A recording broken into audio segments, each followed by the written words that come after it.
Your presence is requested to listen to this podcast right now about Soderbergh's newest thriller, Presence. Presents, oh boy. Not those kind of presents, Bryce.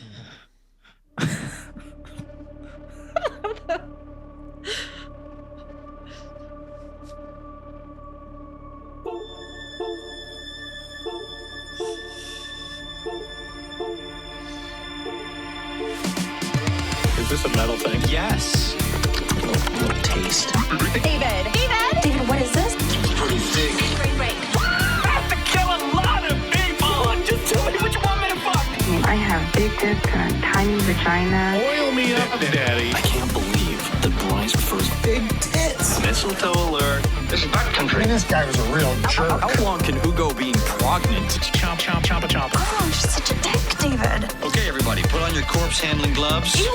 Hoodie Picasso. Horror. Hello, and welcome to Horror Movie Talk. I'm Sydney Lee, and with me are my lovely co-hosts, Bryce Hansen and Max Allen. We are a silly, goofy, but very serious horror movie review show. New theatrical releases always get priority, but we also review older horror movies, both good and horrible. Make sure you rate, review, subscribe on iTunes and YouTube and Spotify and the podcast apps. Don't be a square. Make sure to share. Also, check out our Patreon at patreon.com/horrormovietalk. It's the equivalent of the adult section at your video rental store. And if you want to add your P to the community pool, go to horrormovietalk.com, leave us a message there, or call 682-253-4468 and leave us a voicemail. We've got a great show today. We will be reviewing Presents. Presents, oh boy. Yay, I love presents. Not those kind of presents, guys. No. Aw, shucks. We'll we'll start out by giving a brief review and our score for the movie. We score on a scale of 1 to 10. After we give our score, we'll get into spoilers and take a deeper dive into what we liked and hated about the film. Later, we're going to do horror movie horrors because we got a couple of voicemails and we haven't done it in a while.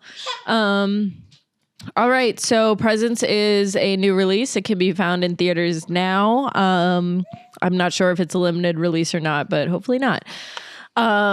So the synopsis is, when a family of 4 moves into a new house, the teenage daughter Chloe, played by Callina Liang, suspects they are not alone, and with the recent passing of her best friend looming in her mind, she thinks the presence in the house is the ghost of her late friend. Her mother, Rebecca, played by Lucy Liu, and her brother Tyler, played by Eddy Maday, choose not to believe Chloe because of her state of grief, while her dad, Chris, played by Chris Sullivan, tries to help his daughter. When the whole family witnesses Tyler's bedroom become destroyed with no logical explanation, they all start to believe Chloe's grief-filled fantasies might have more basis in fact than fiction.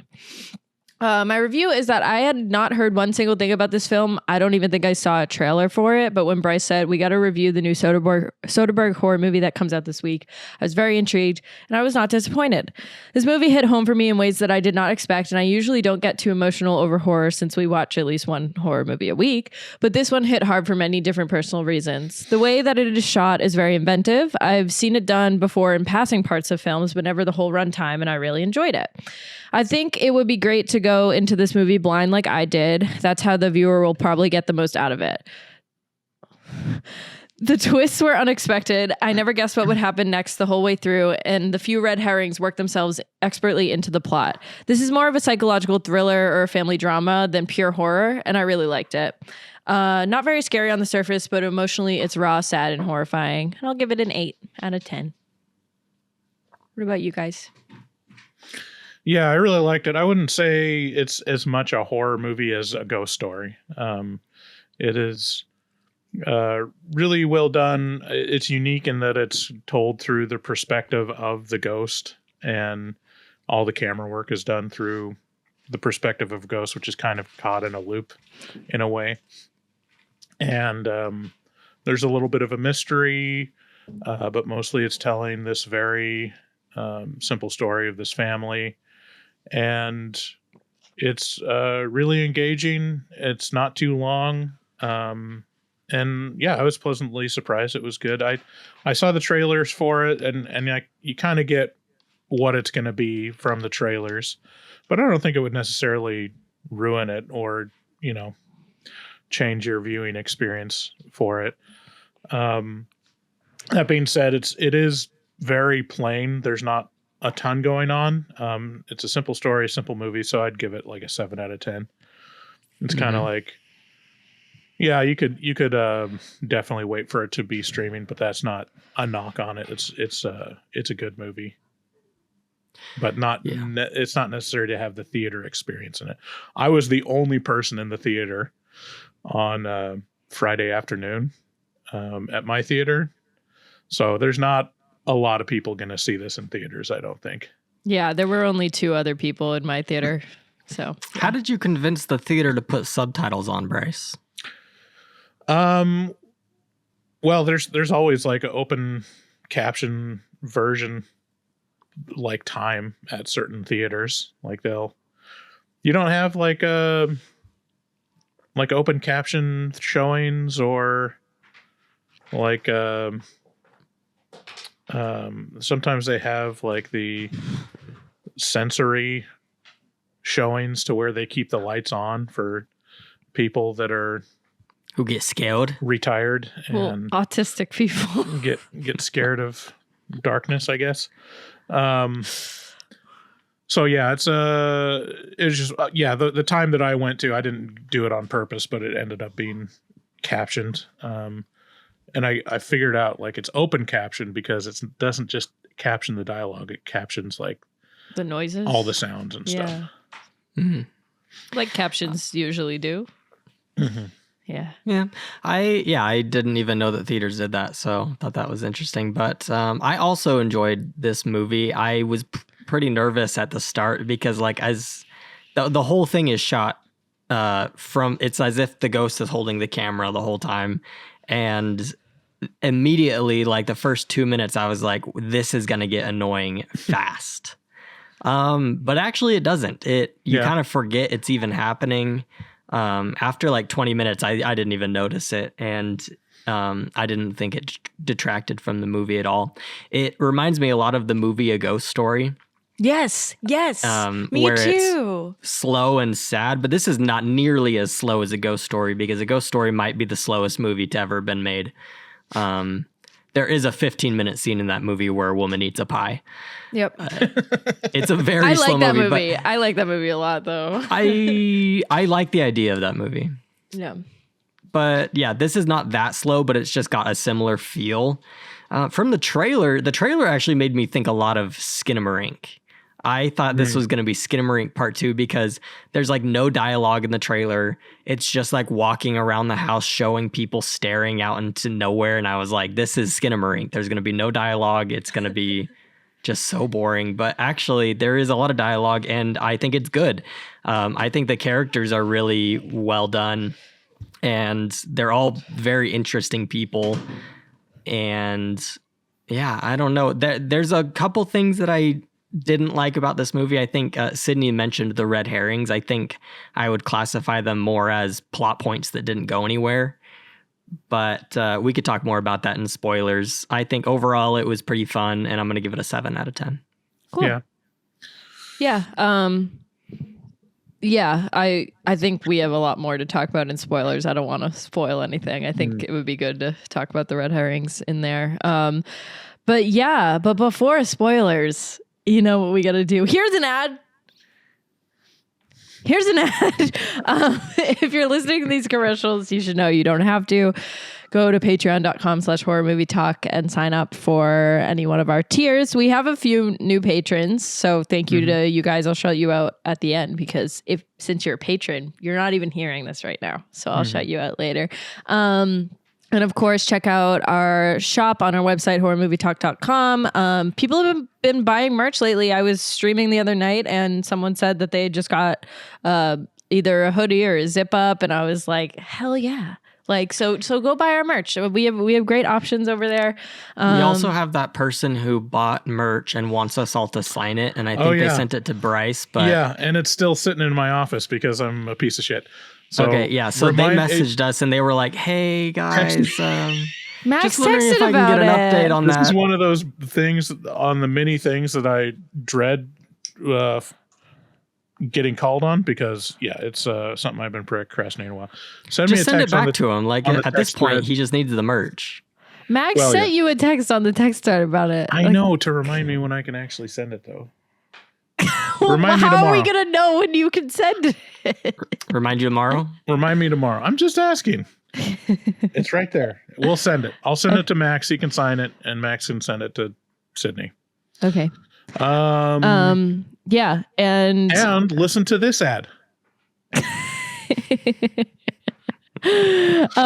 And of course, don't forget to check out our resident artist, Dustin Goebel. We love him very much. He does great, amazing, beautiful work for us, and he can do amazing, beautiful work for you because he takes commissions for artwork from HMT fans. So contact him at DGOEBEL00 on Instagram and make your artistic dreams come true. Tell him that we sent you.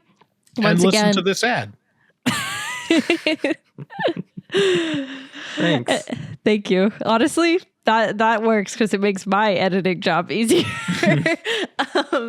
And of course, don't forget to call in 682-253-4468 and this ad. Listen to that one. Thanks again for listening. Let's get into spoilers. Spoilers. Spoilers.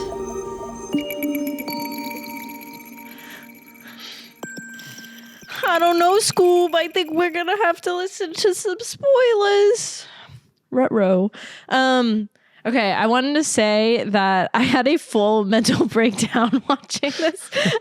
It was like insane. So like here's why this happened. I grew up in a dysfunctional family where everyone was constantly fighting. So seeing everyone constantly fight in this movie, I was like, wow, this reminds me of how I grew up. So that was like really like that hit me first. And I was like, oh shit, this might be hard to watch. And then the dad's name is Chris and my dad's name is Chris. So that was hard. And seeing like the daughter and the dad's relationship and how he was the only one who like stuck up for her and was there for her and wanted to help her.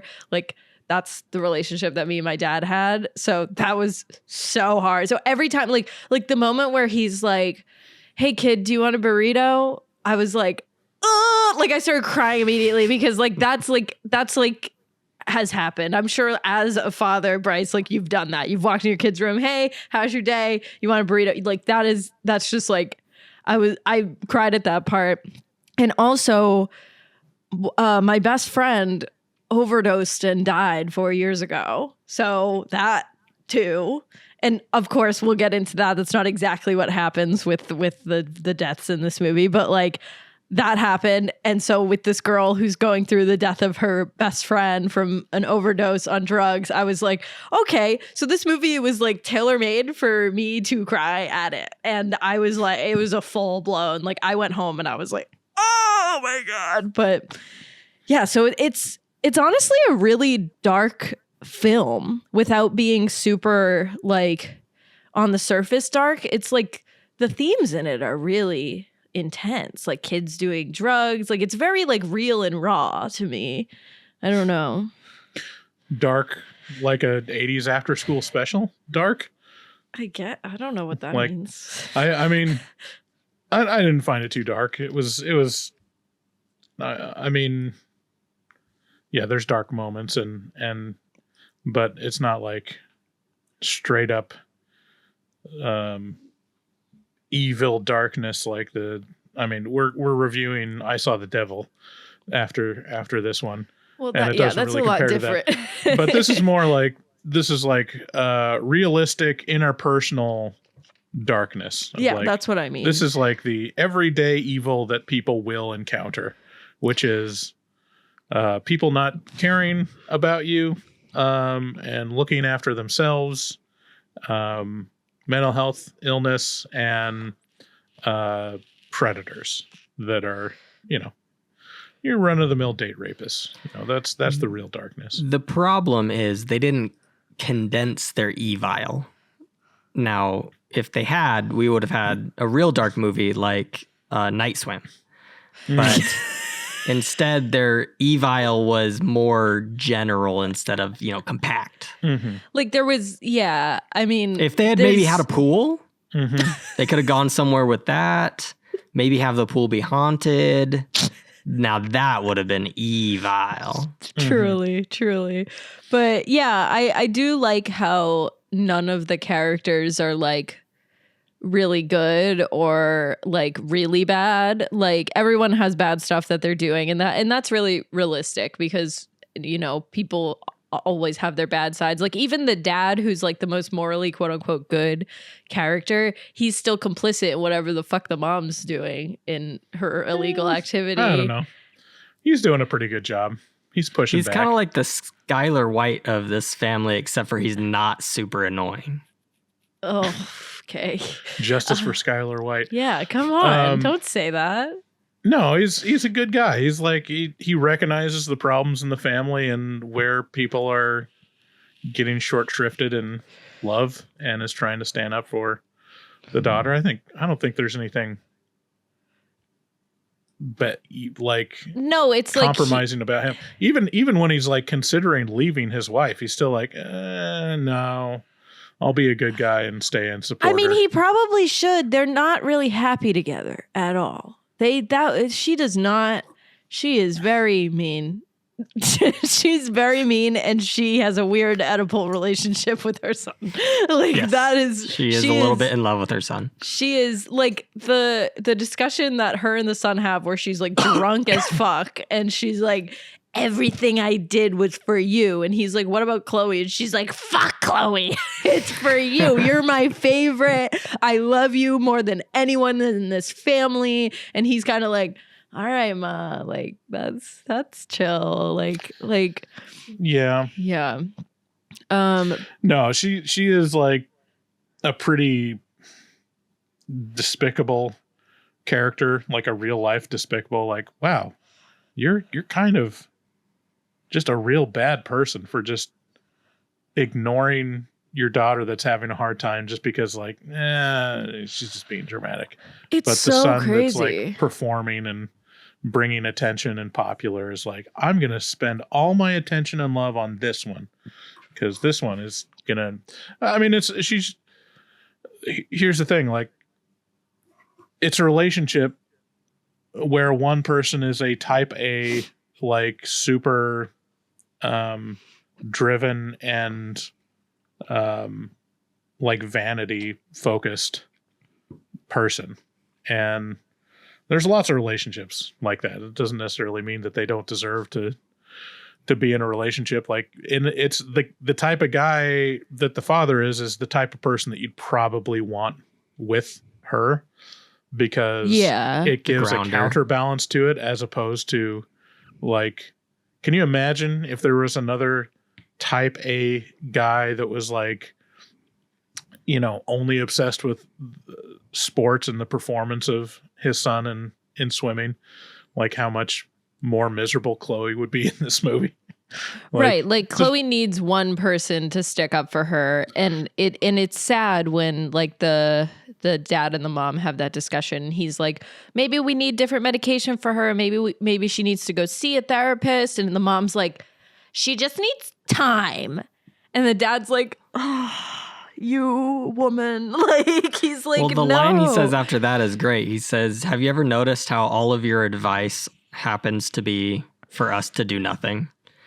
Yeah. Which is like, yeah, she doesn't want to put forth any effort to help her daughter. She just wants to be a part of her drug ring or whatever she does. And I mean, she's probably doing insider trading is what I assumed her illegal activity was. You don't think she's selling blue meth?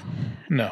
Yeah, it's probably it's something financial. Yeah, because she has a really high demanding job that she travels a lot for. I was assuming it was like insider trading or like some kind of merger thing or antitrust. Yeah, thing. Yeah. But I think it would be really details. But she's deleting a lot of emails, and so I got this. I got hacked or something. I love that line because that's not what happened. You're picking out the emails that if someone audited you, you would go to jail. Yeah. Like that's what was happening. No, I think that conversation where the dad says like, yeah, you know how a lot of your suggestions seem to be to do nothing.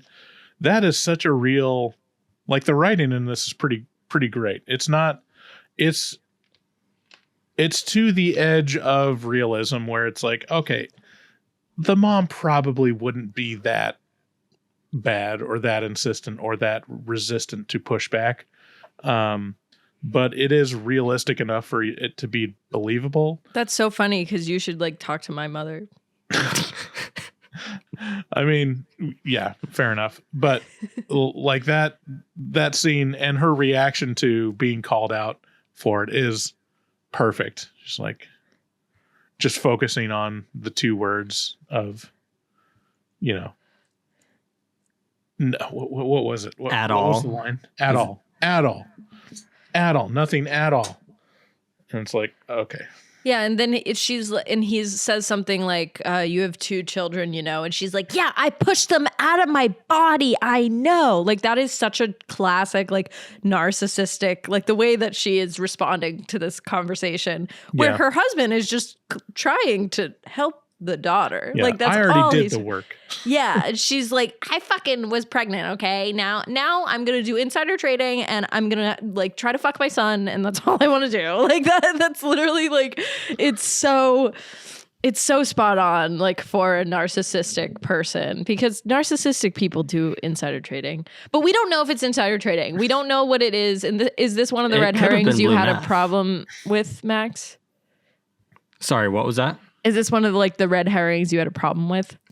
Yeah, because the first half of the movie, you kind of get a lot of focus on the mom and the dad talking about her illegal activity. And he's like calling a lawyer to see like, hey, am I incriminated in this? And like, you think that that's going to like do something at the end, but it kind of fades out of the movie and then we never hear about it again.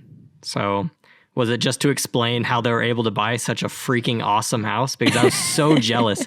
The walkthrough of the house at the beginning, I was like, man, I want this house. Mm-hmm. It's so nice. I want this house so bad. It reminded me of Murder House from American Horror Story Season 1. The layout was very similar. Which, by the way, I don't know if you've watched Murder House recently, but I went back and watched it, and oh my gosh, what were they thinking writing that show? It is insane. Crazy. It's I really. haven't seen it. What is it? You've never seen it? No, I've never seen it. Oh, you can't spoil it. Yeah, I mean, like a family moves into a house where a lot of people have been murdered, and the dad is. I don't even know how to explain this. There's so many moving pieces. The dad's he's a therapist. And he runs it but he's cheated on the mom before, so they have like a strained relationship. And then they have a daughter who's on drugs. And who's in it? What's her name? Thaisa Farmiga, and Connie Britton, and that guy that looks like everyone else, and Evan Peters. Evan Peters. It's but really basically good. The crazy part is the girl falls in love with a school shooter who rapes the her mom. wearing a leather suit, and she thinks it's her husband trying to do some freak shit. Why don't you love me anymore? Because you raped my mother. No. That's literally a line in the show. It's great. It's excellent. It's very well done. I don't think it's good, but it is crazy. Bad shit. I watched. So that came out when we were 12 or something, and I was watching horror at the time, and I was at my nana's house, and my nana was like, "Oh, there's this new show. Do you want to watch it? It's American Horror Story, Murder House." And I was like, yeah. Oh, it's American Horror Story. Okay, I didn't realize it was one of those seasons. Yeah, me and my Nana sat down and watched the first episode of Murder House together. After that, she looked at me, we silenced the whole time. She looked at me and she said, "So I think you should watch this independently. I don't think we should be watching this together." And I was that is not a kid's show, by the way. No, oh my God, my family does not have kid show boundaries. So we do not. But enough about I already Murder have House. notes because I don't think a school shooter would typically have a girlfriend. No, you don't know he's a school shooter until he's also halfway. Hot. He's really hot, and he's always at her not house. Typecasting serial like the school shooter very well. I dressed up like him for Halloween once. He the was school also shooter outfit. He was also cast as Jeffrey Dahmer in the Dahmer series. So very true. Yeah, he was great. in that. Something about I him watched it. gives murderer vibes. See, I dressed up like him as the murderer. I did my Yeah, own that's makeup. a wild. I can't believe you would dress up as that because that's actually crazy. Yeah, my sister was like, "You're literally fucked up." Everyone loved it.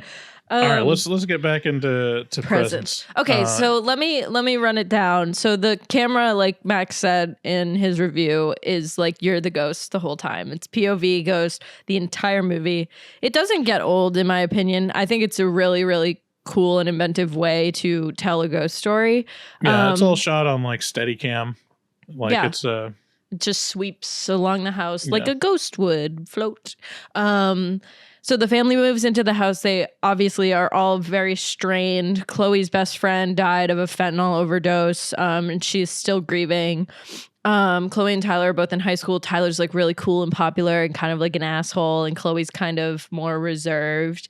But Chloe is grieving and going through something. So she's kind of wild. She's like kind of more wild than Tyler is. Like Tyler brings his friend Ryan over, and like Chloe and him look at each other. You can like tell that there's like a little something going on. And so Now that I think Ryan immediately has the hots for the sister. yeah, and the parents are like never home. So like Tyler and Chloe like literally just drink all the time. Like they're just like stealing booze from their parents and doing whatever. But the first thing that we get with this ghost, we don't really know that we're a ghost. Like the viewer is the POV of the ghost until Chloe's in the shower and she has all of her books all over the bed, like her homework and stuff. And the ghost just like neatly puts the books away on the desk. I actually thought that was one of the goofiest parts of this whole movie because it almost felt like I was watching Harry Potter, like this whimsical music, like ramps up and just carrying the books and setting them down and smoothing out the bed. It's odd. It was kind of weird. Yeah, she jumps and she screams a little bit, and then her dad comes in, which I thought was very real. When her dad opens the door, is like, "What's wrong?" And then sees she's in a towel, and he looks away and he goes, "I'm sorry." And she's like, "No, it's okay. I'm fine. Nothing happened. Everything's okay." So she's very secretive about what's happening, but she feels a presence. Like you can see it in her face. She walks up to the presence a lot and looks at it, and she thinks it's her dead friend because why wouldn't you? And who do you think that ghost really was? Because why would it? Is it her friend, or we never really get confirmation about that? Did you are not you watch kidding, the movie? Max? Wait, what? What Did I happens miss at the something? end of the movie? Did you stay for the whole movie? Because it's very. Are it you couldn't fucking be more serious? obvious. All right. Well, we'll spoil it for Max at the end of this review Yeah. because it definitely tells you who it is. What? So no, Yes, let me it try shows to you who it is. it does show you, and let me try to lead you there, Max. So the psychic comes, right? The psychic comes and Hold on, are you pulling my leg? No. No. Okay, continue. Okay, so a couple other things happen. Like Ryan and Chloe are like messing around, and the presence it breaks her closet. It breaks the shelves on her closet. So they walk over and they're like, "What's going on?" They're like high on weed or something. And then this was the scariest part of the movie to me when the ghost blows in Chloe's face. It just goes, and she goes. And Ryan's like, what? And she's like, nothing. And then the family, eventually they're all talking, and Tyler is explaining this really horrific prank that he played on a girl at school. The mom is loving it. The Chloe's like, "You're a fucking psycho," and the dad's like, "Enough of this. You're literally a fucking psycho, Tyler. Like, this isn't funny. Rebecca, why are you like playing into this?"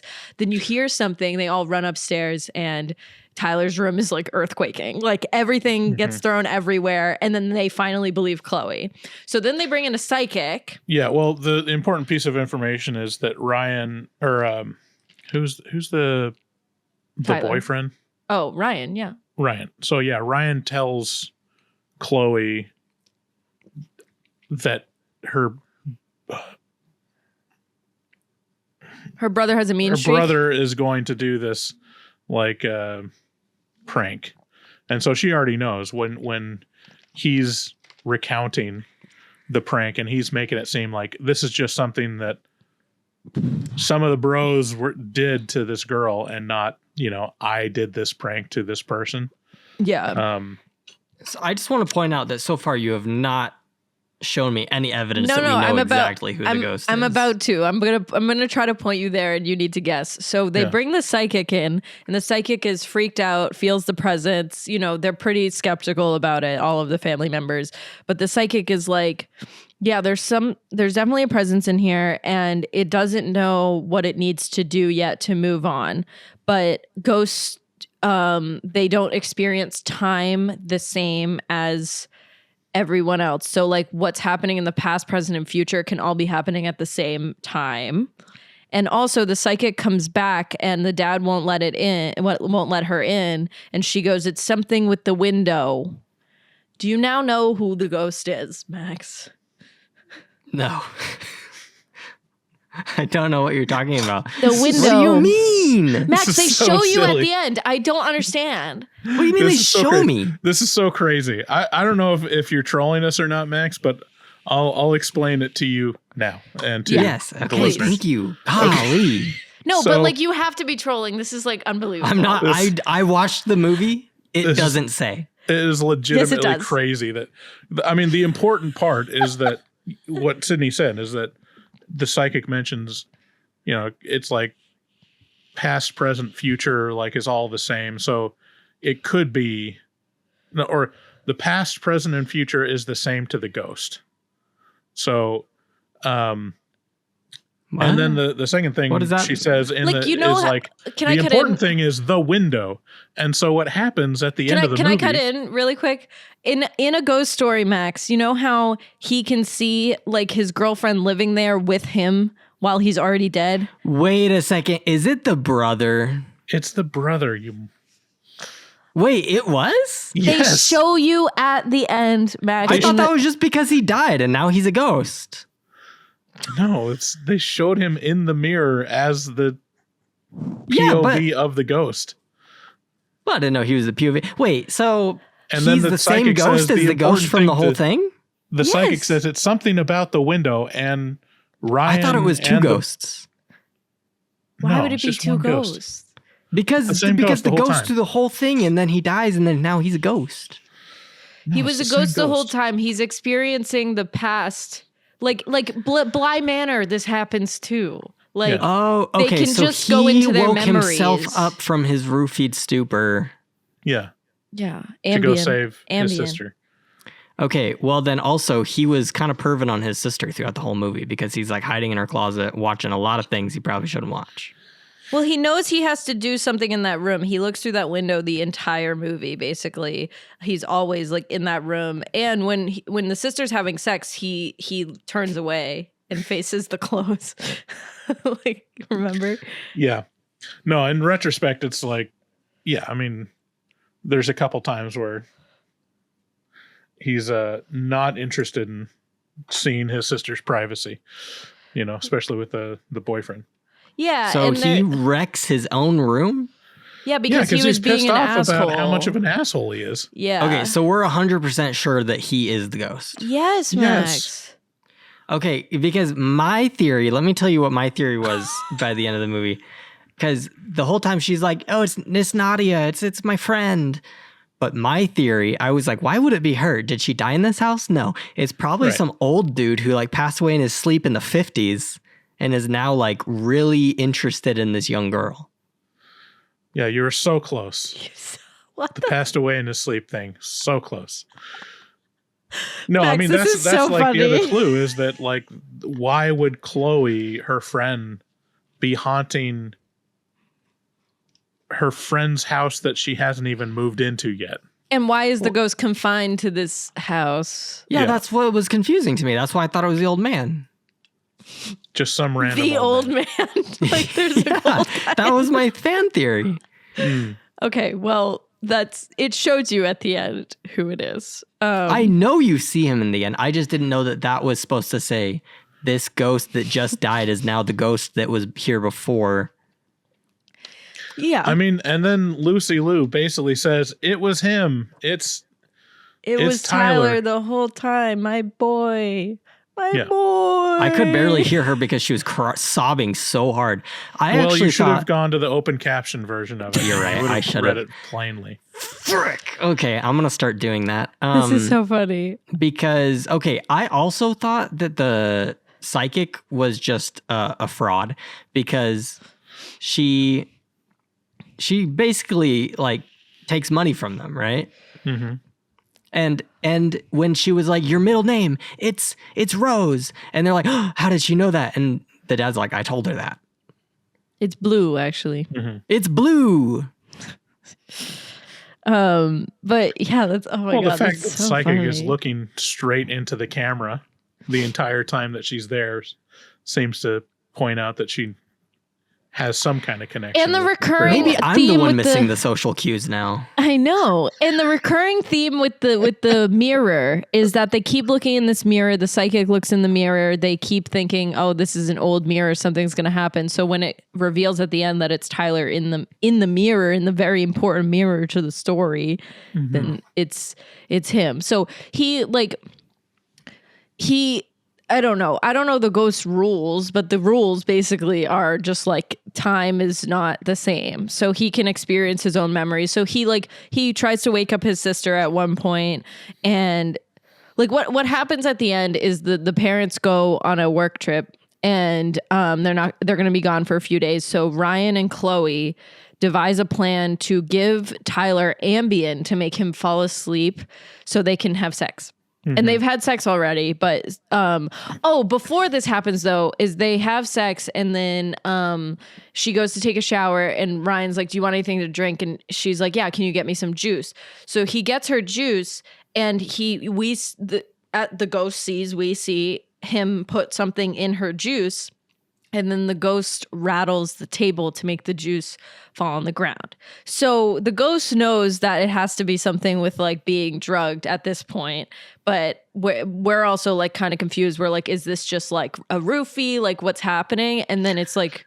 Yeah, because they already had sex. He wouldn't need to roofie her. Like the question well, that's is another like, thing I was confused about. Why is he drugging her after he's already had sex? But we find out why. It's much more nefarious. I didn't know that he was going to be the killer until literally he's putting plastic wrap over her mouth. I didn't know either. I thought it was a great reveal. I think, when he starts talking about like the tip off is, of course, when he tries to drug her. I mean, that's the point at which you're like, eee. Well, but I was like, maybe then, he's just into some really strange sex stuff that, like, he didn't need to drug her to actually have sex with her, but to really do what he wants, He's into CNC or something. Uh-oh. What's CNC? Consensual non-consent. Oh. Ooh. Yeah.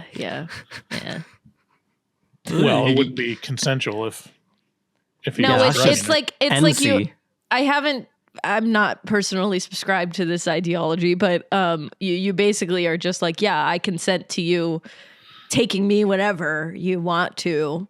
So you have the pre-consent, but then they could just grab you and just fuck you and like okay, whenever without saying anything. Is that like the people before. who put the tattoos of like the lock or whatever on their body?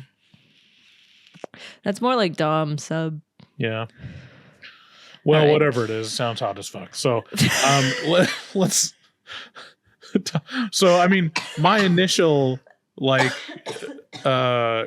vibes started going off when he started being super liberal with the "you're in control, baby." Like, just I'm not going to do anything unless you're comfortable. It's like It was weird, for sure. Yeah. I know that's what you're supposed to be like now, but that's like a bit much. And then like he drugs her again at the end and he actually accomplishes it. And then he goes into that mode of like, you're in control. No. What happens is they do this whole thing. He drugs Tyler. He goes up to the room and then she's like, yeah, I'm just not feeling it. Like, I Yeah, don't. because she's like, I feel bad that we drugged my brother to like have sex, like, which they totally did not have to do, like in reality. Like, Yeah, that but I did- don't think it has anything to do with the fact that they drugged her brother. It was just literally like, Oh, I read it like that. I'm not feeling it. Like right now, I'm not in a good place. Like, actually, I've changed my mind about having sex, which, you know. And he's like, it's fine. And then he starts crying and he goes, I'm such a piece of shit. And I'm like, I'm not shitting you. I've been there so many times with men who have been like, I've been like, no, not right now. And they're like, why am I the worst person on earth? And it's like, buddy, go fucking jerk off somewhere else. Like, please, you're so fucking awful. Like, ugh, icky. Yeah. Yeah. Yeah. You know, I've been there. I think all the men have been there when they've been rejected. But Sorry. no, this is like a super creepy, and it turns like real dark real quick because it turns into very obviously he's manipulating her to try to, you know, get what he wants or whatever. And then, you know, of course, the fact that he drugs her and she passes out. And then it turns out he's just straight up a serial killer and that he's killed two women girls. before and Yeah. just had to get blamed on fentanyl. Sydney, how careful do you have to be with your drinks? I always hold my hand over the top of them if I'm at a bar. I'm just So- thinking because like I've never had the threat of someone wanting me to drink something that I did not want to drink. But like, Oh, I I just- have. Oh my God. I just imagine like if someone hands you a drink and you set it down and you're like, not right now. And they start like kind of sweating a little bit. Like that's gotta be a tell. Like, I mean, something's wrong. I was drugged in college, and I've had multiple friends who have been drugged in bars in Boston, Jesus. like just like regularly. I've had guy friends that have been roofied because they took some girl's drink by accident. Like it's like two guys that I know that's happened to. Like they've taken their friend's drink and drank it and then got roofied because it was meant for the girl. Like it's really like girls get roofied in Boston very often. Girls get roofied in college very often. But like I'm very aware. If I'm at a bar, I'm very aware of my drink. And if I put it down for 1 second and I don't see it, I'll go get a new one. I'm not fucking with that. That's crazy. You guys have seen Baby Reindeer, right? Yeah. You know, when I think of a girl getting roofied, awful, bad. When I watch that and I see the guy getting drugged, I don't know, something it like taps into my brain where I was like, that could be me. And it was way scarier. There you go. Representation for men being drugged. But yeah, so he drugs her and we find out it's fentanyl because he explains it. And he pulls out this little, like, he has this tube of saran wrap that he keeps, like, really sicko shit. And he puts the saran wrap over her mouth and he's like, this is the in-between stage between life and death. And then he, like, takes it off. And then it's just really creepy. All the words, all the stuff that he's saying is really weird and gross and makes no sense. And it's like, dude, if you want to experience between life and death, you should just but like this is when the ghost is like, oh shit, this is what I was meant to do.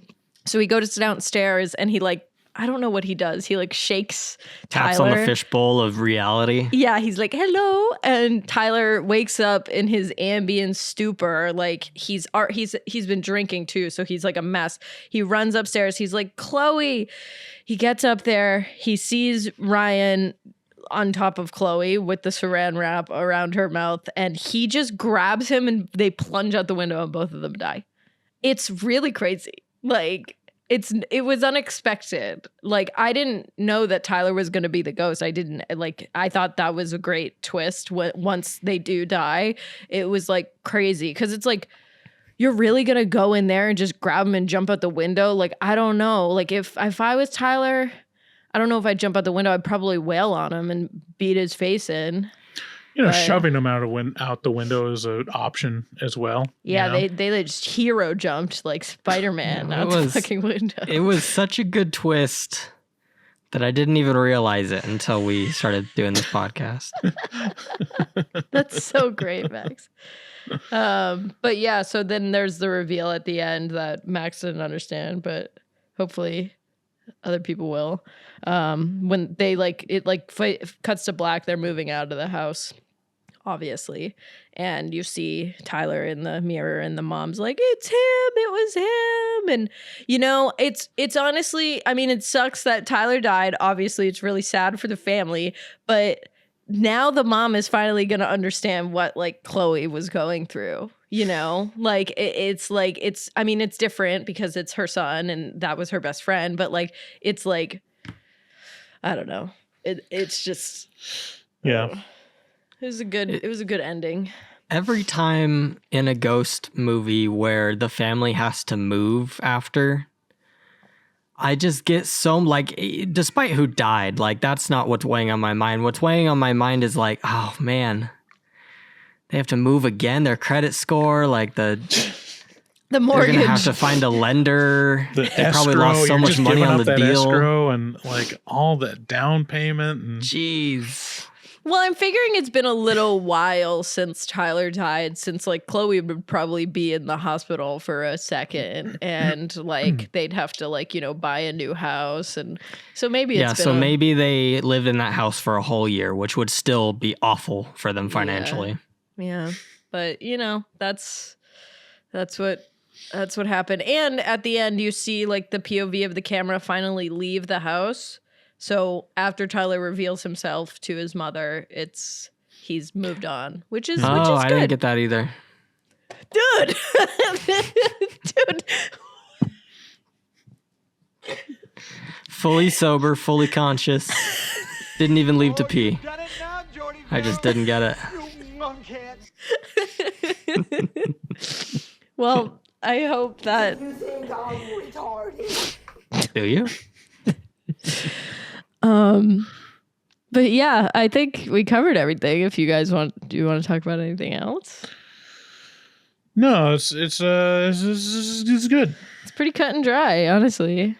Yeah, I mean, I think it's if you're a fan of just straight up ghost stories, I'm not sure how kid friendly. What was it rated? I don't even remember what it was rated. I don't know.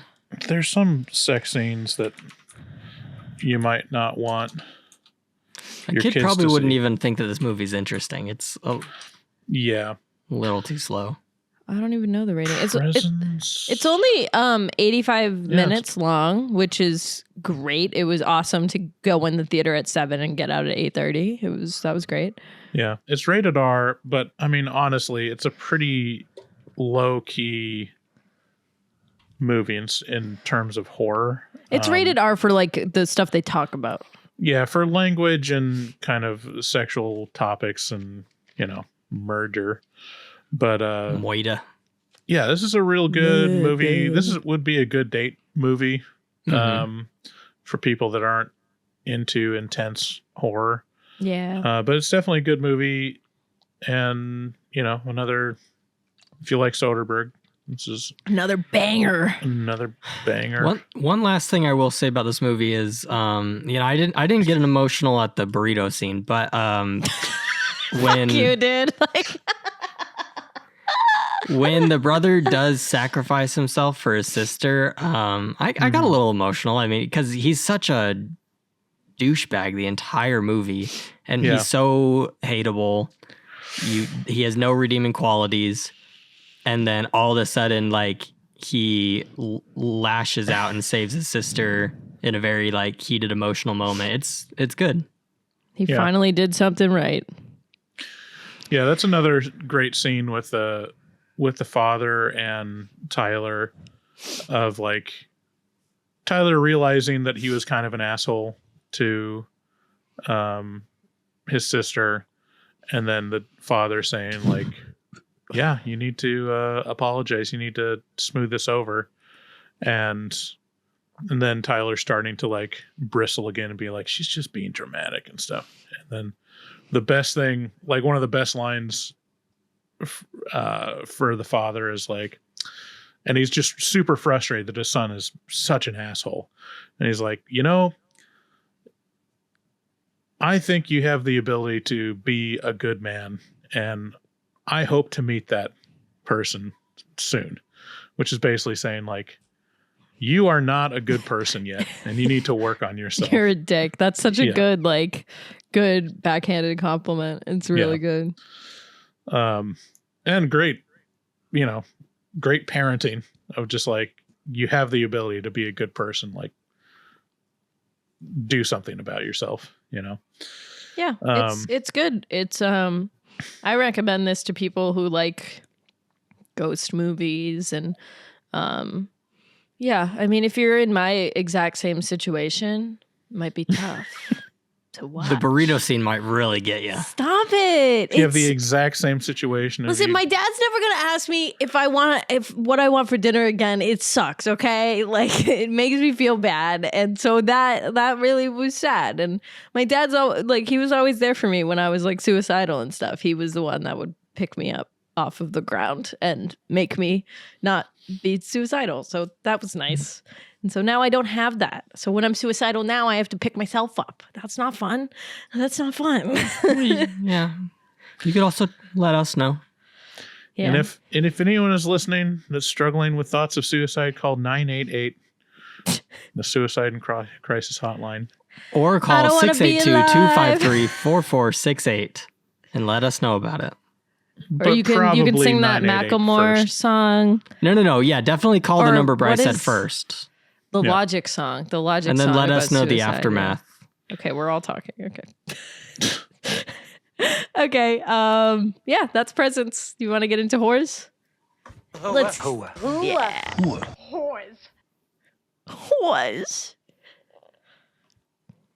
You want to introduce the... Oh, this is Horror Movie Horrors, where we listen to the voicemails left by you whores, aka our fans.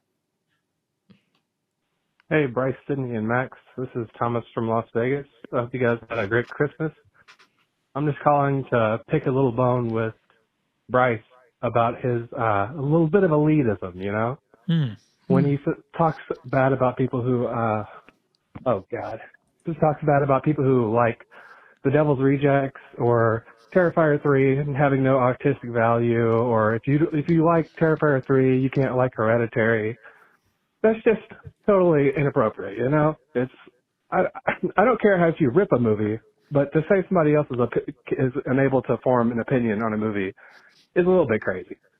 So I listen to your podcast for the comedy, not for the academia. You know, you guys aren't talking about the 1956 revolution in Hungary and how it injected European sensibility into American cinema. It could be. Although I do love the podcast. I hope you guys have a great time watching Nosferatu. Can't wait to see it. And I hope you have a beautiful New Year's. Bye. Yeah. Well, I will own being a pretentious asshole. One of the things about being a horror movie review podcaster is you get exposed in a very unique way to certain audiences and certain subsets of fandom with horror. And I admit it, I form opinions. People that are huge fans of Halloween, they're a little kooky, you know.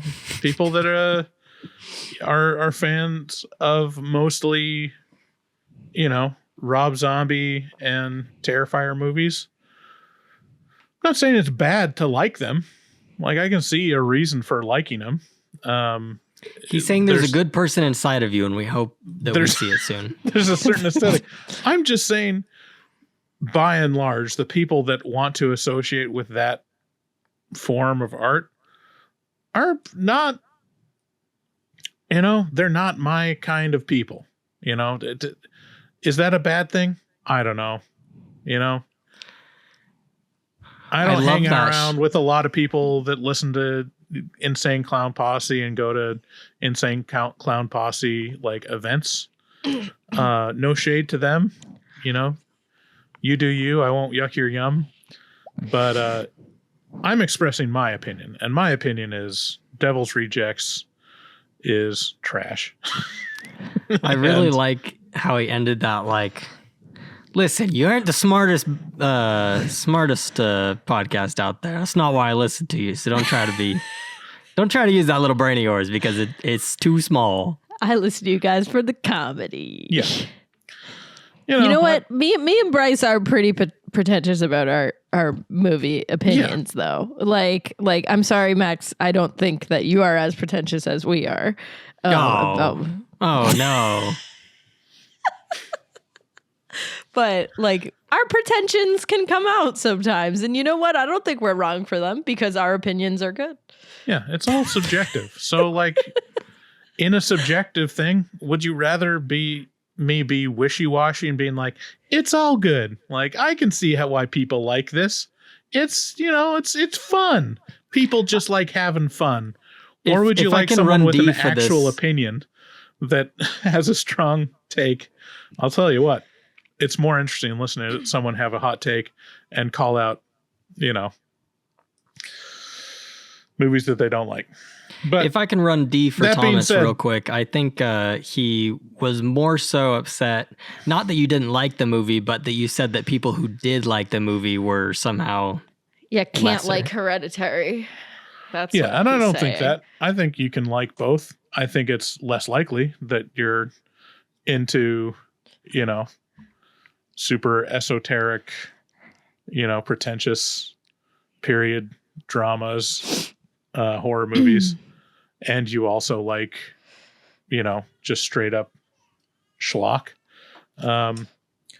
But it's possible. I mean, I'm proud to say that Human Centipede is one of my favorite horror movies. Like, I get it.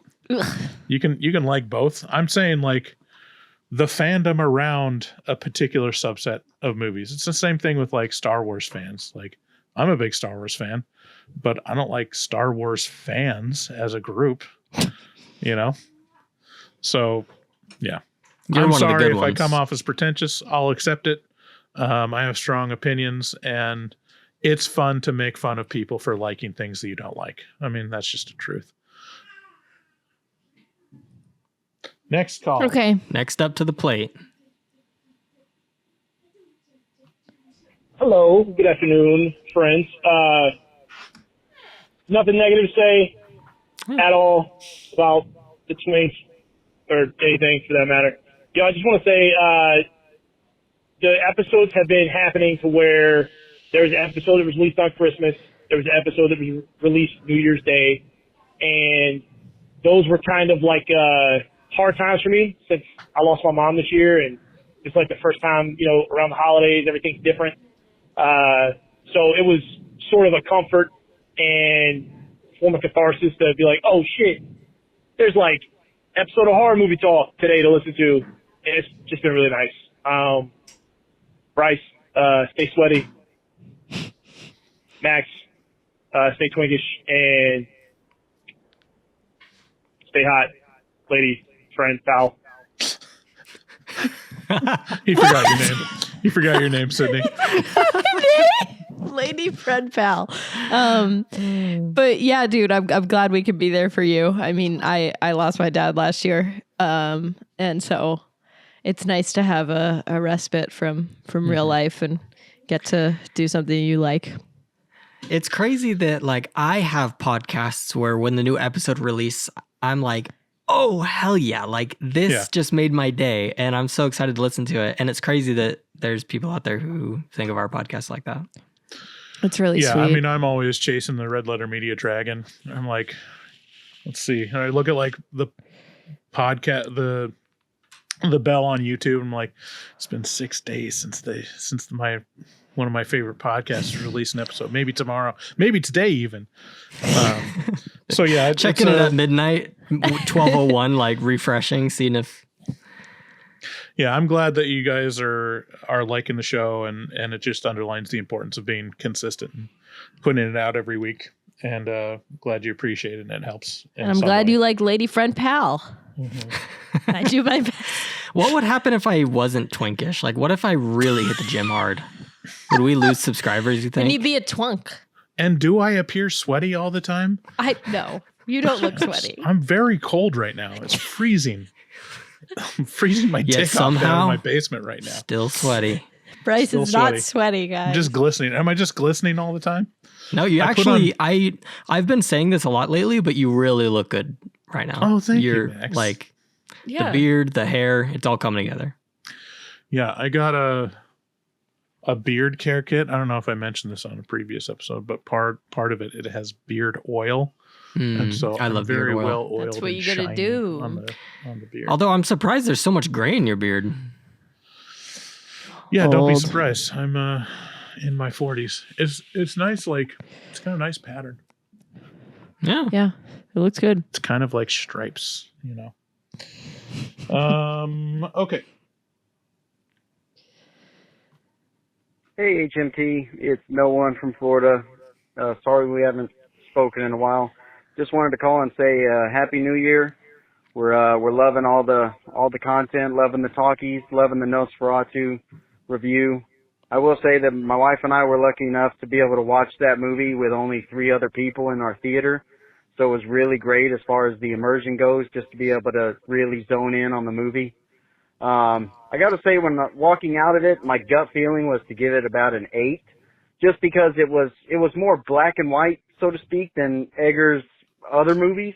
But after having, my wife and I, it just led to some great discussions about that movie, and we didn't necessarily agree with all of your takes and interpretations. But I mean, that's the beauty of the podcast. Get to listen to you guys talk about these movies and see the things that you're seeing.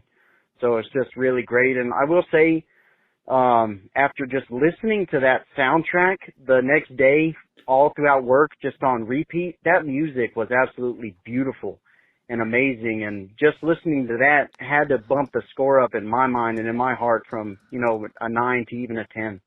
So anyways, we're loving the content. Hey, thanks guys so much for all of the streaming you've been doing over the holidays. It was great to just watch and chat with you guys. Loving Sydney, loving Bryce, and loving you, Max, as well. So I guess I'll just talk to you guys later. Thanks so much. Bye-bye. Yeah, Nolan has been a really consistent viewer on streams. He watches all my streams too. Yeah. Thank you for calling in. Sorry. Can you guys hear my heater that just kicked on? Yeah. Maybe a little. Okay, sorry. I forgot to turn it off. It just kicked on. So, but I streamed. Heater? I can't hear your heater. Okay. I streamed Doom yesterday for the first time. I was having a lot of fun. That game is crazy. I've been streaming Project Zomboid, and the character that I've spent like the most time with just died off stream. So I'm starting it all over again. You got to stop playing off stream. I know. I never play Silent Hill off stream anymore. I only did it once. See, it's a thing. It's like I try to do the boring things off stream. My last stream was a lot of the boring things, which was literally like watching a video game character read a book. Yeah, but people like that. I when I watch streams, I like that. Use that time to like chat with the chat. You know what I'm saying? Yeah, I'm also just not very good at streaming, because even during those times, I'm like leaning in. I'm like, come on, read that fucking book. Like, I'm just like waiting for it to you gotta be tick more down, animated. and I realize like, oh, this is the time that's going to be like 2 or 3 minutes that I could actually just chat, and and then I actually snap into it. I think my streams are getting worse because I usually stream when my daughter's sleeping, and so I'm like really quiet, and anytime something happens in the game, I'm like, oh, whoa. But I just clipped together all of my streams from Outlast, and I put them into one so you can watch me play through the whole game. I put a little disclaimer at the beginning, but sorry, the streams suck at the beginning because I don't know what I was doing, but it looks and sounds awful, but as you get through the game, it gets better. We got a comment a half hour ago on it, so. Oh, I'll have to look at that. Yeah, I already liked it. Okay, so we got another one from No One. The next day. Hey, HMT, it's No One from Florida again. Just talking about Nosferatu and that score yesterday kind of got me thinking. What are some of your if you have any favorite horror movie soundtracks or horror movie scores, or what kind of music really, gets under your skin if you have something. Because I know when I'm not listening to HMT, a lot of times I'm just listening to horror movie soundtracks when I'm at work. Hell yeah. I really love, some great horror music. So I didn't know if you guys really loved, or were afraid of, like, I know some people love choral music, such as like The Omen, where it's really chant-like, or I know lullaby sounds and kind of like Rosemary's Baby or Amityville Horror, where you have the children's choir singing, kind of freaks people out occasionally. Or is it like the synth and atonality, where you have like really harping on strings or horror risers or whatever. So just was wondering, because I know, like, I love The Shining. I have like the Shining theme song as my ringtone. I've got the theme from John Carpenter's The Thing as my text notification. So I mean, I just really dig on music and was just wondering if you guys had any favorite horror music or anything. All right, talk later. Bye-bye. I really think the score to Hereditary is one of the scariest scores I've ever heard. That every time I hear like that song, I get scared. And yeah, that's like really the only one that's really coming to mind. And honestly, the score in the Silent Hill 2 restoration is so scary. Like it is so scary. Like, I mean, the noises of the game are scary too, but like the songs that play, I'm like, get the fuck out of here. I don't want to listen. Like, I get really scared. I don't really listen to soundtracks usually, but I will tell you, like, The Exorcist soundtrack, a lot of the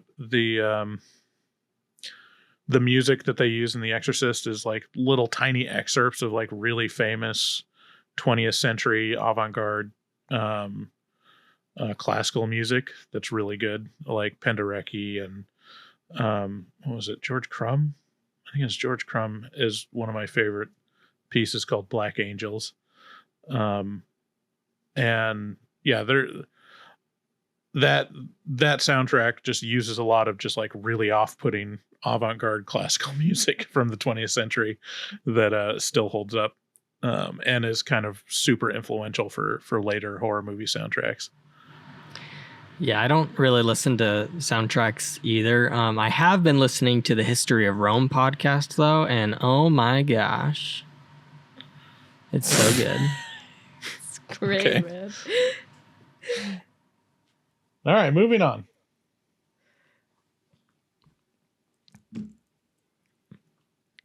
Hey guys, this is Troy from Florida. Hope all is well. Just checked out the Wolfman podcast on Spotify.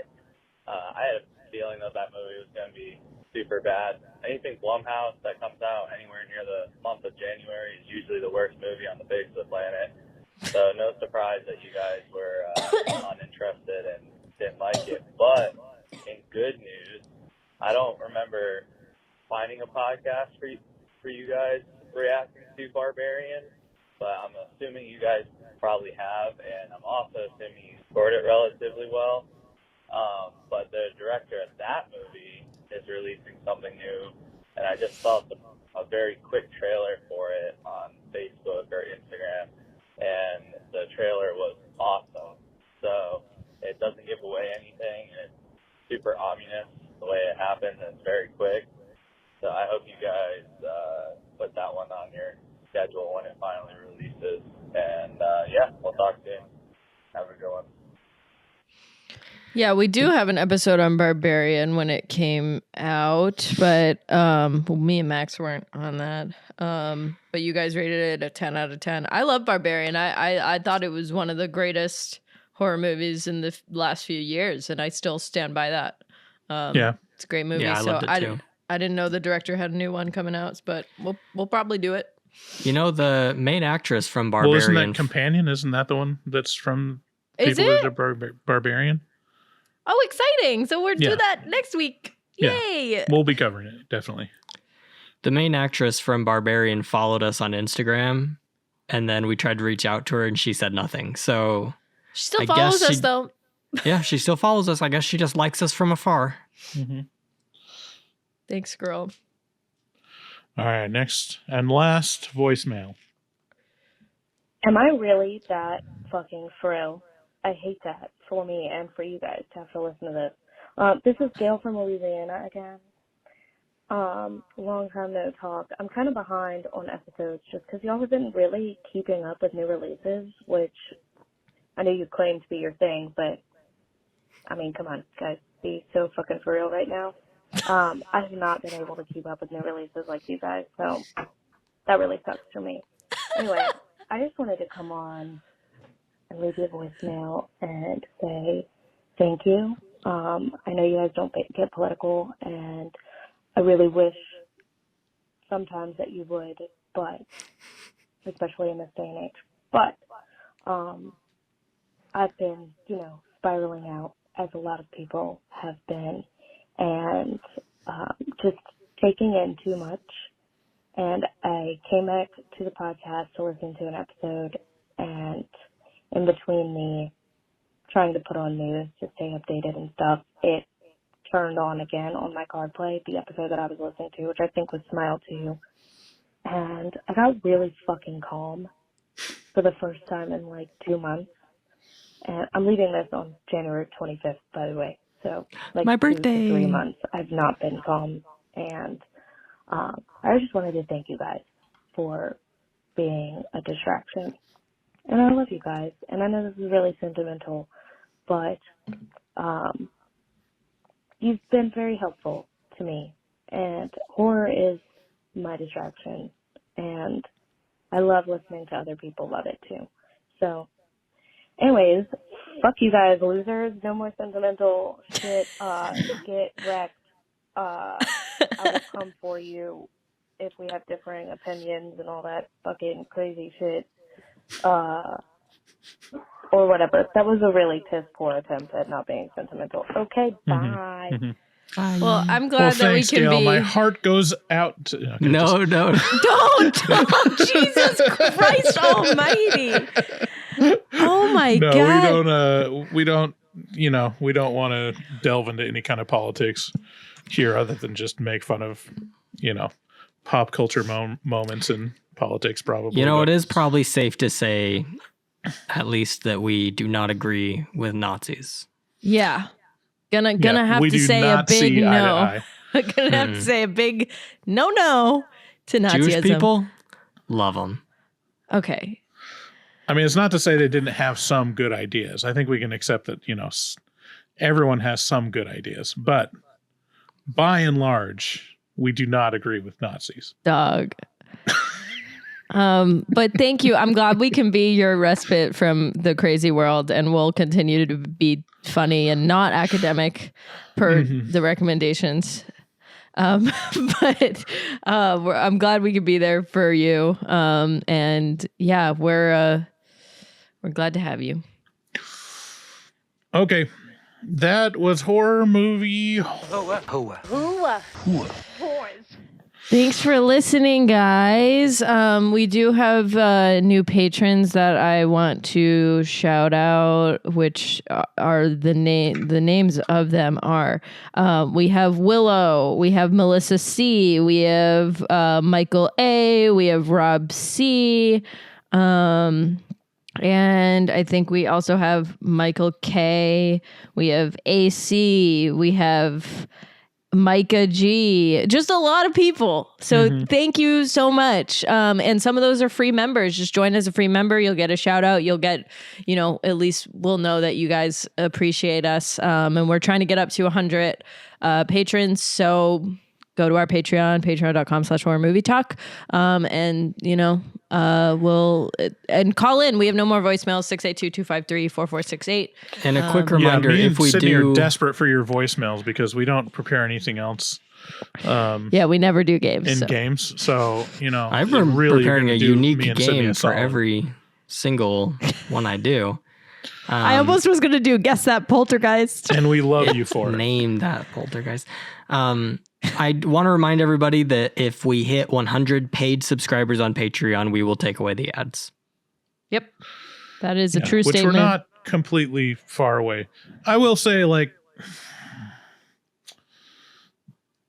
not to be a stick in the mud, but please don't just be the $2 tier. I mean, that's not really helping us out that much. I'm assuming it's going to be a mid-level tier if you Why don't we just remove the $2 tier if we don't care about it then? I know. We probably should. Yeah. Probably make like $1 off of that a month. Yeah. Not that I'm not appreciative of the $2 tier. I appreciate any support we get, and we know that it shows that you appreciate the show. But yeah, if we're going to make up the difference between advertisements and Patreon memberships, like, probably going to want it the tier that you can at least listen to Afterpods on. Just saying. Yeah, why not? Yeah, so thank you to everyone. Thanks for listening, and we'll catch you next week. Bye-bye. Bye. I love you.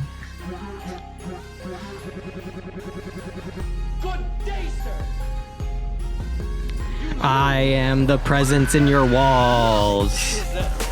Tonight when you're sleeping, I will be watching you from the walls. Hear me breathe next to the vents.